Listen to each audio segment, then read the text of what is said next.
Is Crisis VRigade 2 the real time Crisis come to VR? Or is it following the tradition of the sequels, not being good as the first? We find out in our review of Crisis VRigade 2. Also, if you enjoyed this video, then please give it a thumbs up as it lets me know to make more of this type of content. Before we get started, I wanted to remind you all that the giveaway for Doom VFR is still on, so you can shoot down some demon spawns and send them straight to hell. If you would like to enter the giveaway, please subscribe to the channel, like this video and comment down below that you would like to enter the giveaway. I will give you more information of the giveaway at the end of the video. So let's get straight into it. Crisis VRigade 2 is a sequel to the quite successful Crisis VRigade. As the name suggests, the games are based off of the Time Crisis games, where you are in one location shooting down a bunch of enemies and then going to the next section. There is no free roam or any sort of movement other than ducking and hiding behind cover. You also have to complete the trial within 7 minutes and cannot get shot more than 3 times, otherwise you have to start from the beginning. So, the concept is very simple. You are a police officer, tasked to take down the bad guys. Other than that, there isn't really any story. Although I feel like the story would just get in the way here. I'm going to be comparing Crisis 2 with the first installment to show the differences between them. So this will be kind of like a double review. So graphics are up first. In the first game, the graphics were more polygon style in nature. However, Crisis 2 has taken a more realistic approach and gone for a major upgrade in graphics. Honestly speaking, I didn't mind either. But a lot of people can be put off by the cartoony artistic style in the first game. Crisis 2 is more close to the actual Time Crisis games when it comes to graphics, and it looks relatively decent. It's still not the best looking game, but feels more realistic than it did before. This goes for environment, the weapons and the enemies. Let's move on to everyone's favorite part, the gameplay. First thing, let me warn you, this game will be a killer for your legs, as you will be squatting the whole time and you won't even know, until you take off the headset and your legs aren't moving because they are exhausted. Not only that, because of this workout you will sweat like a pig. Okay, so when you start Crisis 2, you will be at the police headquarters, where you will see all the items you can unlock, 2 different currencies and your level select.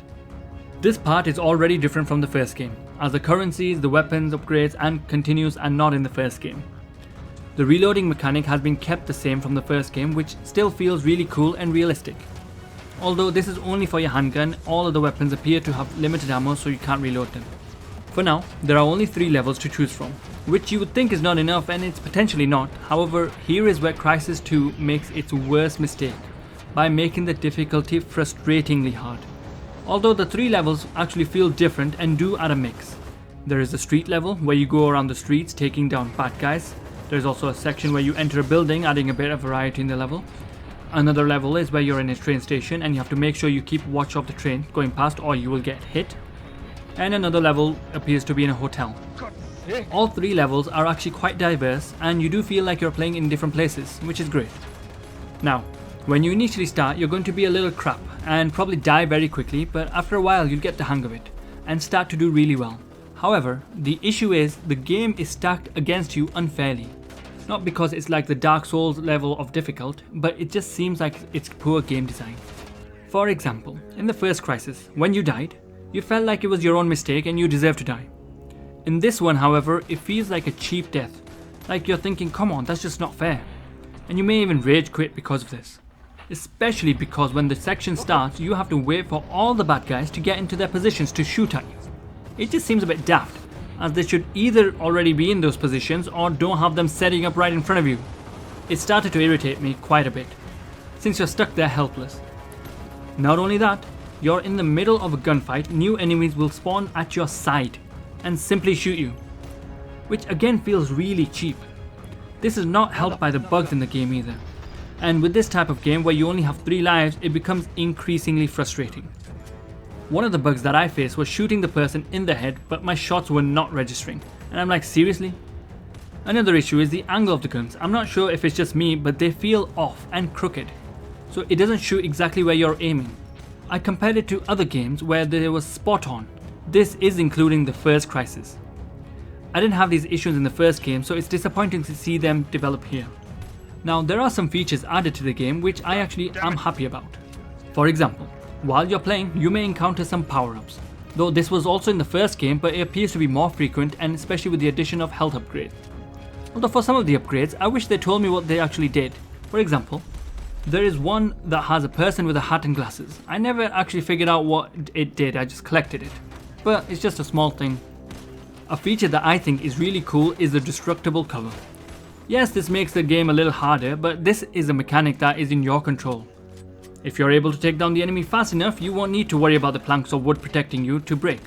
I enjoy these type of game mechanics since they add a level of tension to the game. Another cool feature is the addition of a continue at the cost of 200 coins. This will let you start from where you died in the exact same position but with 3 extra lives. I think this is a cool feature to add to help with the unforgiving difficulty. And this alleviates the frustration a little.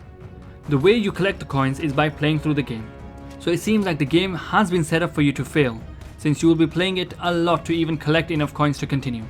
Also, there will be another currency that you will collect while playing. This one will allow you to buy upgrades to take to your next session. But it's only for that playthrough and is consumable, so once used it's gone, and then you will need to buy it again. The cost is relatively high, but you do still accumulate the money reasonably fast since you will be restarting so much. So, what do I think of the game overall? Well, the price of Crisis VRigade 2 is $20 or £15.49. In comparison, the first Crisis VRigade is $10 or £7.19, which is half the price of the second game. So, is it really worth an extra $10? Well, this depends on what's important to you.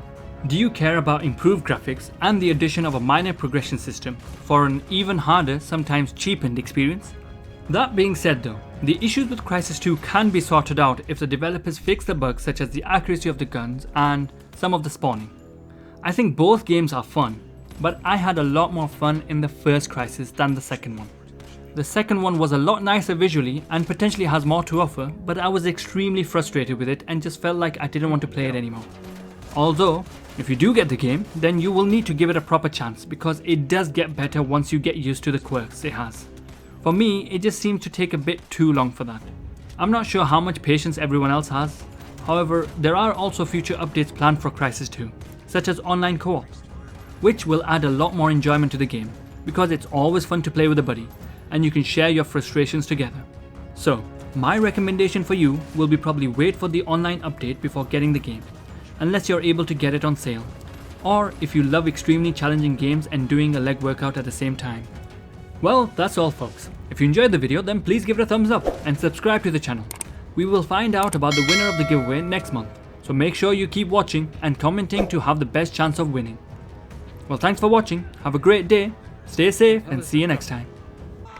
Oh, could have finished them off by now.